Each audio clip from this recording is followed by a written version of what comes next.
There is a ship at the bottom of the North Atlantic that most of us feel we already know. We've seen the movies, the documentaries, the grainy black and white photographs. Yet, most people who think they know the story of the Titanic are actually missing its most important parts. Not the iceberg, not the sinking. What they're missing is what it truly looked and felt like to be there, on that ship, in that ballroom, at that dinner table, with no idea what the next few hours held. In this video, we will use advanced AI reconstruction techniques to transform original photographs and engravings from 1912 into photorealistic scenes, placing you aboard the RMS Titanic on the night of April 14, 1912. We will walk through the ship hour by hour, from the first-class dining saloon at dinner to the frozen North Atlantic at 2:20 in the morning. And I will tell you things about that night that most people never hear, about the warnings that were ignored, about who was saved and who was left to die, and why, about moments of extraordinary courage and those that were far less heroic. Stay with me, because by the end of this, you will see this story differently. The RMS Titanic was, at that moment in history, the largest moving object ever built by human hands. She measured 269 meters long, nearly 3 football pitches end to end. She weighed 46,000 tons and was on her maiden voyage, sailing from Southampton to New York with 2,224 people on board. The ship was operated by the White Star Line, and her chairman, J. Bruce Ismay, was personally on board, a detail that would later prove significant.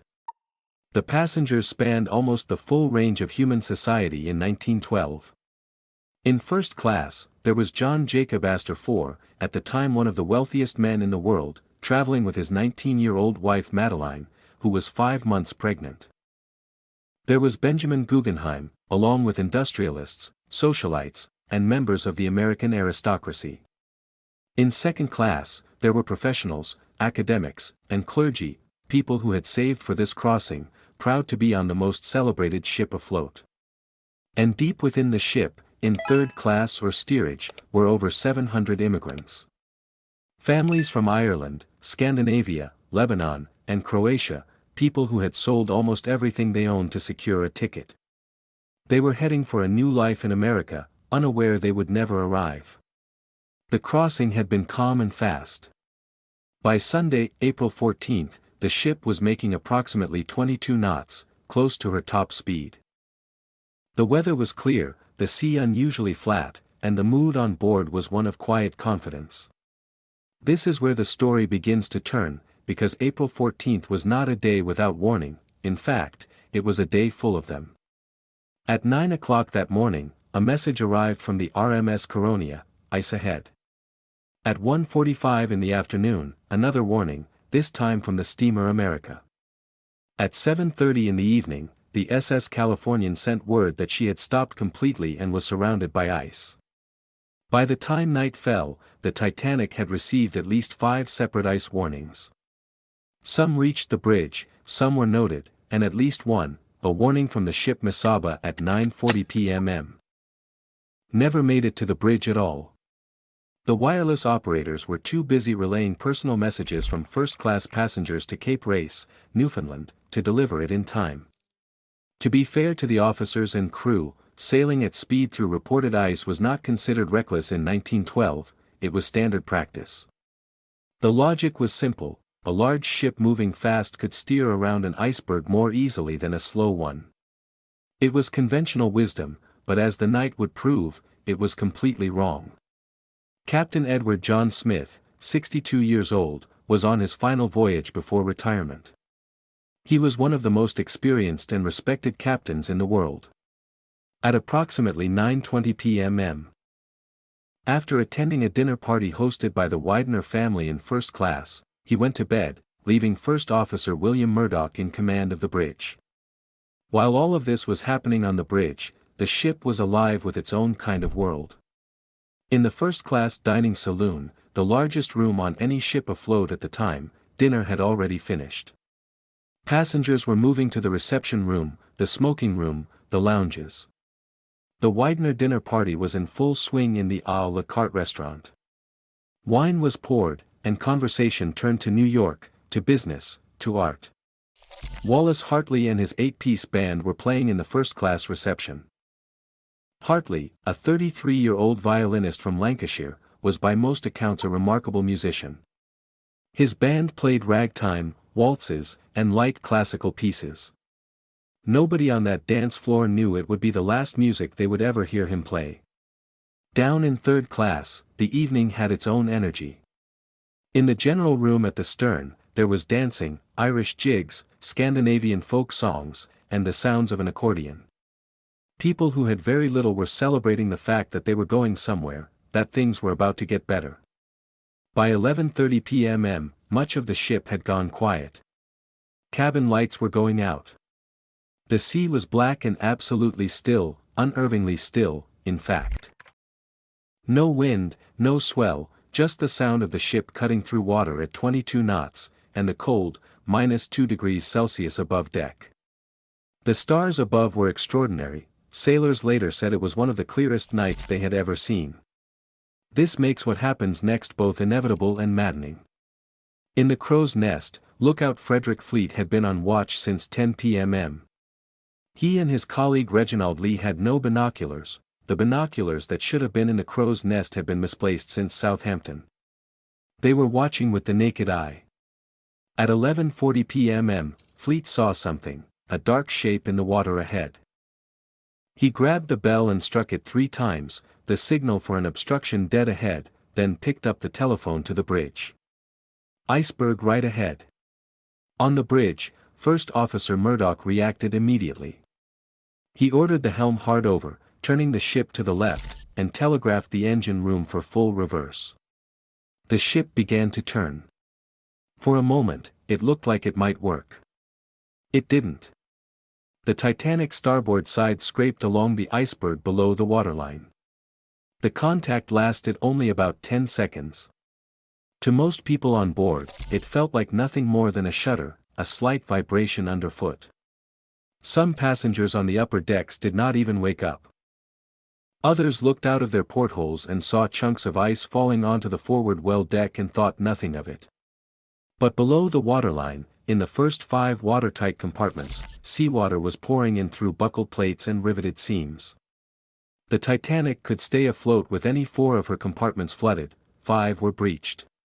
Within minutes, Captain Smith was back on the bridge. He and Thomas Andrews, the 39-year-old Belfast engineer who designed the ship and knew her better than anyone alive, went below to inspect the damage personally. What Andrews saw ended his world. He did the mathematics in his head as he walked through the flooding compartments. He came back to the bridge and told Captain Smith very quietly that the ship would sink in approximately 1 hour and 40 minutes, possibly 2 hours. There was no scenario in which it would not go to the bottom. Smith absorbed this. Then he gave the order to uncover the lifeboats. There were 20 lifeboats on the Titanic. Their combined capacity was 1,178 people. There were 2,224 people on board. Even if every single lifeboat were filled to capacity, which, as we will see, they were not, more than 1,000 people would have nowhere to go. This was not an accident. The Titanic actually exceeded the lifeboat regulations of the day. She was required to carry boats for 962 people, she carried boats for 1,178. The regulations, written in 1894, had simply never been updated for ships of this size. Nobody had imagined a ship this large would need to evacuate at sea. Lifeboats, in the thinking of the time, were for ferrying people to a nearby rescue ship, not for surviving in the open ocean. There was no nearby rescue ship. The RMS Carpathia, approximately 93 kilometers to the south, had picked up the distress signal and was racing toward them at her maximum speed of 17.5 knots. She would not arrive for 4 hours. The Titanic had, at best, 2. The loading of the lifeboats is one of the most disorganized, tragic, and in some cases, disgraceful episodes in maritime history. The first lifeboat, Lifeboat 7, was lowered at around 12:40 in the morning. It had a capacity of 65 people, it left with 28 on board. This was partly because many passengers simply did not believe the ship was sinking. The Titanic felt solid and almost level underfoot. It was lit. The music was playing. Standing on a lifeboat being lowered 20 meters into a pitch-black freezing ocean seemed far more dangerous than staying put. Several first-class passengers were actively persuaded, sometimes physically, to board the boats. Some refused and went back to their cabins. The situation in third class was entirely different. The layout of the ship meant that third-class passengers, deep below decks, unfamiliar with the corridors, had to navigate a maze of passageways to reach the boat deck. Some found gates locked, others simply could not find their way up in time. Whether those gates were locked by deliberate policy or chaos or individual crew decisions remains disputed. What is not disputed is the result. When the final accounting was done, 62% of first-class passengers survived, 41% of second class. In third class, only 25%. Among crew, 24%. Meanwhile, J. Bruce Ismay, the chairman of the White Star Line, who had no official role in the operation of the ship, boarded collapsible lifeboat C just before it was launched and survived. The decision haunted him for the rest of his life, and the newspapers of the day were merciless. Whether he did anything wrong, strictly speaking, is debated, but the optics of the ship's owner stepping into a lifeboat while over 1,500 people drowned is not something history has forgiven easily. Wallace Hartley and his musicians had come up to the boat deck. They were playing, not because anyone had ordered them to, but apparently because they decided to. The music was not a joke or a performance for an audience. Accounts suggest it was simply what they did, standing in the cold as the bow sank lower and lower. They reportedly played ragtime numbers, hymns, and popular songs of the day. The most enduring legend, that they played the hymn "Nearer My God to Thee" as the final piece, has been debated by historians for over a century. Some survivors say yes, others name a different tune. We will likely never know for certain. What we do know is that they played until they could no longer play. None of them survived. Benjamin Guggenheim, mentioned earlier, had a moment that history has generally chosen to remember. He and his valet changed out of their lifebelts and into their finest evening dress. He reportedly told a steward, "We've dressed up in our best and are prepared to go down like gentlemen." John Jacob Astor put his pregnant wife Madeline into Lifeboat 4 and asked if he could accompany her given her condition. He was told, "No male passengers." He stepped back. He was last seen standing on the deck, his hands in his pockets. Madeline survived, he did not. In the wireless room, operator Jack Phillips was still transmitting distress signals at 2:17 in the morning, 3 minutes before the ship went under. His junior colleague Harold Bride later said Phillips was at his key until the power failed. Phillips did not survive. Bride did, barely, clinging to an overturned collapsible lifeboat in the dark. By 2 o'clock in the morning, the bow was completely submerged. The stern was rising out of the water. People were sliding, falling, clinging to rails and ropes.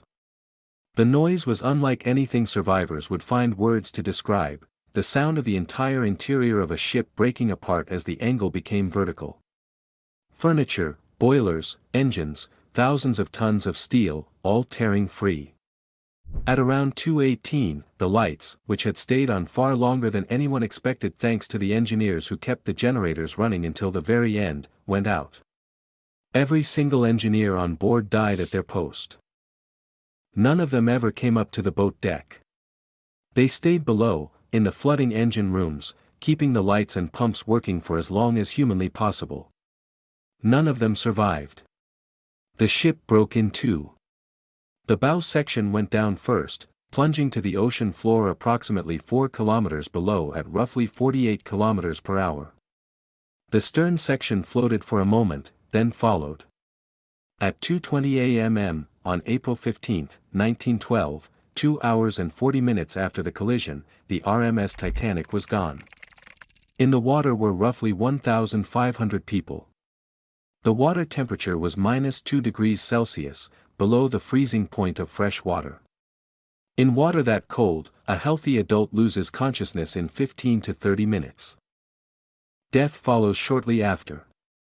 The lifeboats, which between them had space for several hundred more people, mostly did not go back. The officers in the boats feared being swamped by panicking survivors.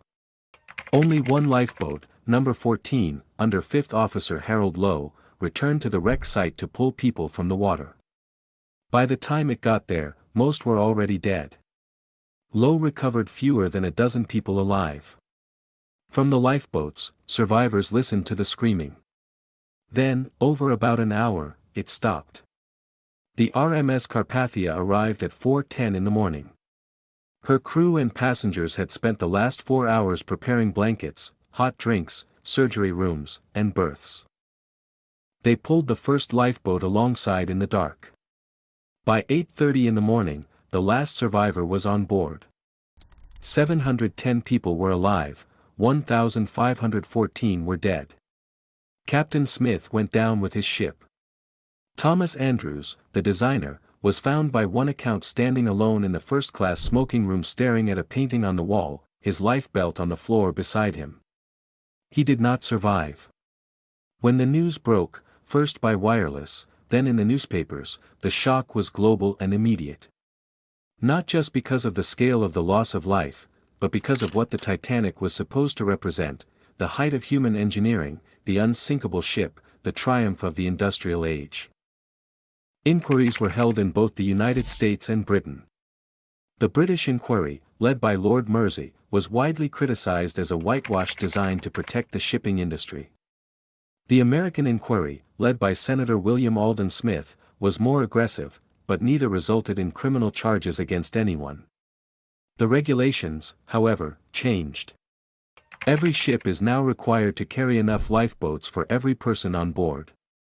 Lifeboat drills became mandatory, and an international ice patrol was established. Wireless systems must be manned 24 hours a day on any ship carrying passengers.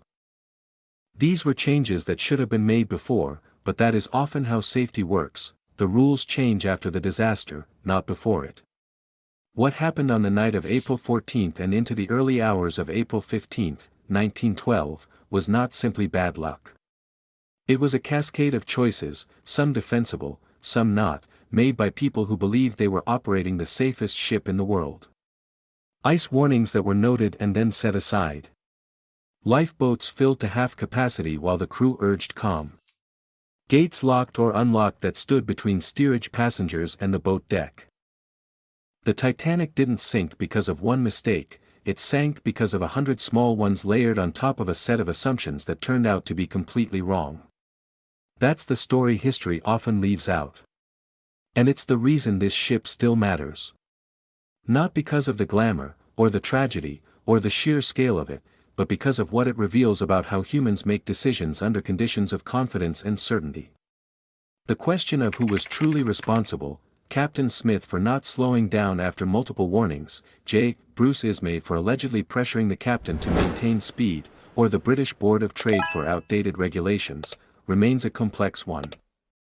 Almost nobody involved was a villain, almost nobody set out to do the wrong thing. And yet, over 1,500 people ended up dead in the North Atlantic. It is a lesson that has had to be relearned in different forms many times since.